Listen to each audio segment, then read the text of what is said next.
আসসালামু আলাইকুম রহমতুল্লাহ। মহান আল্লাহর এক কম ১০০টি নাম আছে, যে ব্যক্তি নাম মুখস্থ রাখবে সে জান্নাতে যাবে। মিশকাত ২২৮৭ নম্বর হাদিস, সহিহ বুখারী ২৭৩৬ নম্বর হাদিস। আবু হুরায়রা রাদিয়াল্লাহু তাআলা আনহু থেকে বর্ণিত, তিনি বলেন, রাসূল সাল্লাল্লাহু আলাইহি ওয়াসাল্লাম বলেছেন যে মহান আল্লাহর এক কম ১০০টি নাম রয়েছে, যে ব্যক্তি এই নামগুলো মুখস্থ রাখবে সে জান্নাতে যাবে।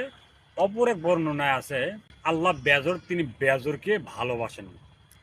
সম্মত উপস্থিতি, যে যেখান থেকে আমাদের ভিডিও দেখেন, আমি আপনাকে বলতে চাচ্ছিলাম যে আমরা যদি আল্লাহর এক কম ১০০টি নাম মুখস্থ রাখি তাহলে আমি আপনি জান্নাতে যাব।